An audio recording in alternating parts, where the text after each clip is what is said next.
दोस्तों 5 ऐसी गलतियां हैं जो लोग एसआईपी इन्वेस्टमेंट में करते हैं। जो नॉर्मल सी बात है, बहुत सारे लोग ऐसे गलतियां करते हैं। छोटी छोटी गलतियां हैं, बहुत ज़्यादा बड़ी बड़ी गलतियां नहीं है, लेकिन यही छोटी गलती उनको बड़ा पैसा बनाने से रोकती है। बड़ा और मोटा पैसा बनाने अगर आपको बनाना है एसआईपी इन्वेस्टमेंट से, तो आपको इन 5 गलतियों से बचना ही होगा। अगर आप इन 5 गलतियों से बचते हैं तो डेफिनेटली आपको एसआईपी इन्वेस्टमेंट से बड़ा पैसा बनाने से, मोटा पैसा बनाने से कोई नहीं रोक सकता। तो मैं आपको 5 ऐसी गलतियां बताऊंगा जो आप लोगों को नहीं करना, और जो 5वीं गलती जो मैं लास्ट में बताने वाला हूं वो तो बहुत ज्यादा इंपॉर्टेंट है, तो उसके बारे में जरूर सुन के जाइएगा। क्योंकि ये जो गलती है वो अक्सर लोग करते हैं और हमेशा मात खाते हैं और गलती करते हैं, और बाद में जाके उनको जो बड़ा पैसा जो बनता है वो बन नहीं पाता, और कहीं ना कहीं वो रिग्रेट करते हैं और बहुत बड़ा नुकसान हो जाता है उनका। तो आइए हम बात करते हैं इन 5 गलतियों की। पांचों गलती आप लोगों को सुननी है और आपको फ्यूचर में नहीं करनी है। एक एक करके मैं बताऊंगा। पहला जो गलती है जो लोग, बहुत सारे लोग करते हैं, वो है कि शॉर्ट टर्म एसआईपी करते हैं। ठीक है, शॉर्ट टर्म एसआईपी मतलब समझ लीजिए कोई आता है इन्वेस्टमेंट करने के लिए, तो वो क्या करता है, किसी फंड को देखता है, एनालिसिस करता है, या किसी से पूछता है, या किसी से जानकारी लेता है, और उस फंड में वो इन्वेस्ट करता है। अब 5,000 की एसआईपी हो, 10,000 की एसआईपी हो, 2,000 की एसआईपी हो, एसआईपी इन्वेस्टमेंट चालू करता है। और जब वो देखता है उसको थोड़ा बहुत रिटर्न बन जाता है, तो 1 साल 1.5 साल में वो जब देखता है पैसे हो गए हैं, तो वो क्या करता है, उन पैसों को विड्रॉ कर लेता है। विड्रॉ करके उन पैसों को वो या तो किसी और चीज़ में खर्च कर देता है, या बहुत सारे लोग ऐसे हैं जो इन्वेस्टमेंट करते हैं और उन पैसों का या तो बाइक खरीद लेते हैं, या कोई छोटी मोटी कार खरीद लेते हैं, उन पैसों को कहीं ना कहीं यूज कर देते हैं। तो शॉर्ट टर्म में एसआईपी करते हैं, मतलब थोड़े अब इन्वेस्टमेंट कर दिया, पैसे थोड़े बन गए और उसको विड्रॉ करके उन्होंने कोई सामान खरीद लिया, या तो घर के लिए या किसी भी चीज़ के लिए उन्होंने उस पैसे को खर्च कर दिया। तो उससे होता क्या है कि आप तो वो सामान खरीद लेते हैं, लेकिन जब आप शॉर्ट टर्म एसआईपी करते हैं तो उससे क्या होता है, आपको कंपाउंडिंग का बेनिफिट नहीं मिलता। और म्यूचुअल फंड एसआईपी में कंपाउंडिंग का जो बेनिफिट होता है ना, वो बहुत पावरफुल होता है। जब आप लंबे समय के लिए इन्वेस्ट करते हैं, और तब आप देखेंगे कि आपको जो आपका छोटा सा पैसा रहेगा ना, वो कितना बड़ा पैसा बन जाता है जब आप कंपाउंड होने देते हैं। जब अपने फंड को टाइम दीजिए, अपने इन्वेस्टमेंट को टाइम दीजिए पैसा कंपाउंड होने का। अगर आप 1 साल 1.5 साल 2 साल में अगर पैसे निकाल लेंगे तो वो कभी भी कंपाउंड नहीं हो पाएगा, और आप थोड़ा मोड़ा पैसा लेके आप म्यूचुअल फंड से निकल जाएंगे। अगर आप 1 लाख रुपए इन्वेस्ट करेंगे तो 1.5 लाख या 1,20,000 1,30,000 लेके निकल जाएंगे। उससे कुछ खास आपको, आपका ना कुछ वैल्यू बढ़ेगा उस पैसे का, और उतना ज़्यादा आप फायदा नहीं उठा पाएंगे। अब कंपाउंडिंग कम काम करता है, कंपाउंडिंग आपका काम करता है जब आप अपने इन्वेस्टमेंट को 8 साल से ज़्यादा का टाइम देते हैं। अपने इन्वेस्टमेंट को जब 8 साल जब छोड़ते हैं, उसके बाद वो पैसा कंपाउंड होना शुरू होता है, और उसके बाद ऐसा मैजिकल वे में कंपाउंड होता है ना कि आप हर साल देखेंगे आपका कितना बड़ा बड़ा अमाउंट बढ़ेगा। इसलिए पैसे को कंपाउंड होने दीजिए। दूसरी दूसरी गलती जो बहुत सारे लोग करते हैं वो है कि invest in only one category of fund. अब क्या करते हैं बहुत सारे लोग, समझ लीजिए कोई एसआईपी करने जाता है नया बंदा, वो क्या करता है, उसको प्लानिंग कर रहा है वो कि 10,000 रुपये की एसआईपी में करूंगा। ठीक है, 10,000 की एसआईपी, वो क्या करता है, अब फंड के बारे में पता करता है, उसको एक फंड मिल रहा है, वो क्या करता है, पूरा का पूरा पैसा 10,000 रुपये एक ही फंड में डाल देता है। ठीक है, एक ही फंड में डाल दिया। अब उससे क्या होता है, उसको डाइवर्सिफिकेशन का फायदा नहीं होता। अब अगर वो एक ही फंड में इन्वेस्ट करता है तो वो फंड जितना रिटर्न देगा उसी फंड में उसको खुश रहना पड़ेगा।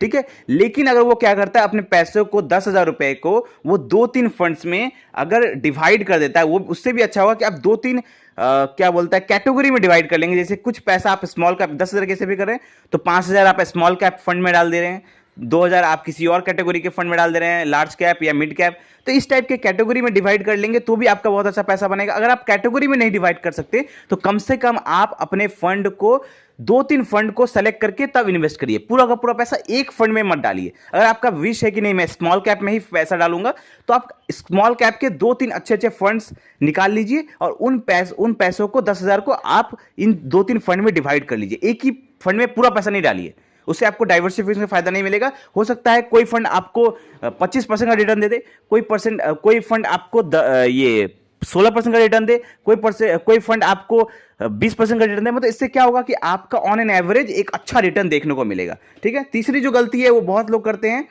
वो है कि मार्केट जब भी लो होता है तो दे स्टॉप एसआईपी।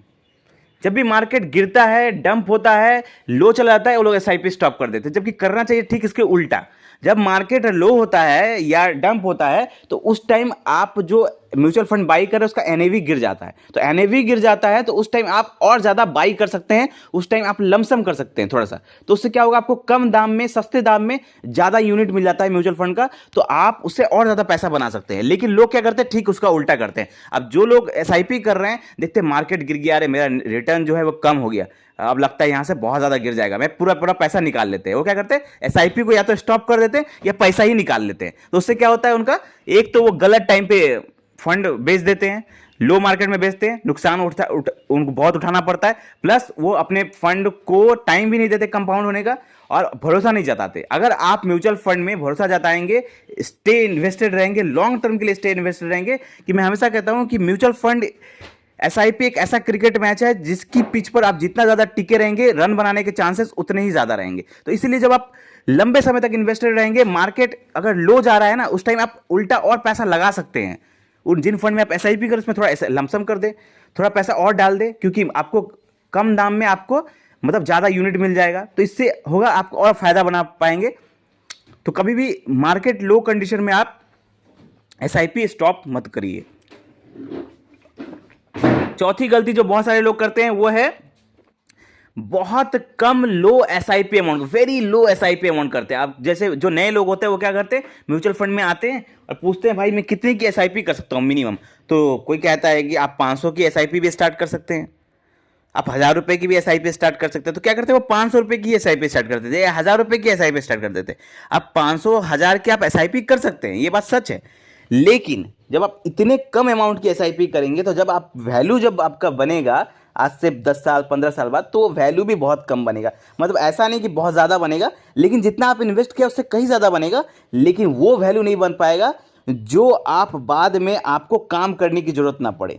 आप ऐसा इन्वेस्ट करिए। अब बहुत सारे मैंने ऐसे लोग देखे हैं जो जिनकी सैलरीज 40,000 50,000 है, लेकिन जब हम आप उनसे पूछेंगे भैया आपने म्यूचुअल फंड में कितना इन्वेस्ट किया है, तो 1000 रुपये पर मंथ इन्वेस्ट किया है, 500 रुपये पर मंथ इन्वेस्ट किया है। अरे जब आपकी क्षमता है इन्वेस्ट करने की 8-10 हज़ार रुपये की एसआईपी करने की, तो आप 500 रुपये 1000 रुपये की एसआईपी करेंगे तो आप क्या ही फायदा उठा पाएंगे। जब जितनी आपकी क्षमता है उतनी एसआईपी करिए। अब 500 1000 रुपये की एसआईपी कौन लोग करते हैं, जिनकी इनकम कम है, जिनकी इनकम 7-8 हज़ार रुपये है, 10,000 रुपये है, तो वो लोग 500 रुपये की एसआईपी करेंगे तो समझ में भी आता है। जिनकी क्षमता ज़्यादा है तो ज़्यादा की एसआईपी करें, तभी आप मोटा पैसा बना पाएंगे। उसके बाद जब ज़्यादा की एसआईपी करेंगे, तो जब लॉन्ग टर्म में आप पैसा बनाएंगे, तो उसके बाद आपको जनरेशन तक आपको काम नहीं करनी पड़ेगी, आपके बच्चों को काम नहीं करनी पड़ेगी। इतना पैसा आप बना सकते हैं अगर आप अच्छे ढंग से एसआईपी करते हैं, लंबे समय के लिए ज्यादा पैसा की एसआईपी करते हैं, तो डेफिनेटली आप बहुत अच्छा पैसा बना सकते हैं। पांचवी गलती जो बहुत सारे लोग करते हैं, जो मैंने बहुत बताया था, बहुत इंपॉर्टेंट है, वो है कि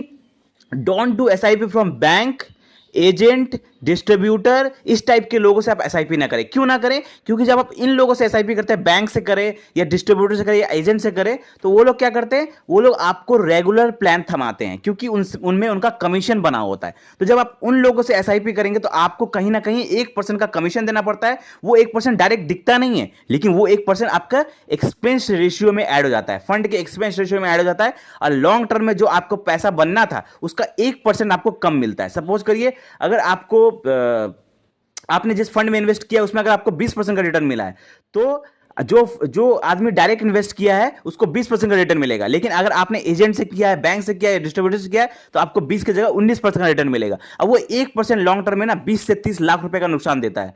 तो ये जो है ना, आपको सोच समझ के करना है कि आप जब इन्वेस्टमेंट करें तो आप किसी ऐप से डायरेक्टली कर सकते हैं या उनके म्यूचुअल फंड के वेबसाइट से डायरेक्टली कर सकते हैं। तो उससे क्या होगा, मिडल में कोई आदमी नहीं रहेगा, कोई कमीशन आपका नहीं बनेगा, सारा का सारा पैसा आपका रहेगा, आप इन्वेस्ट करेंगे और आप ही आपको किसी को कोई कमीशन नहीं देना पड़ेगा। तो आई होप आपको ये पांचों गलती आपको समझ में आया होगा। ये पांचों गलती आपको नहीं करनी है, तभी आप लॉन्ग टर्म में एसआईपी इन्वेस्टमेंट में मोटा पैसा बनाएंगे और अपने फ्यूचर को सिक्योर कर पाएंगे। तो आप आई होप आपको ये वीडियो अच्छा लगा होगा। मिलते हैं अगले फाइनेंशियल वीडियो में। थैंक यू, धन्यवाद।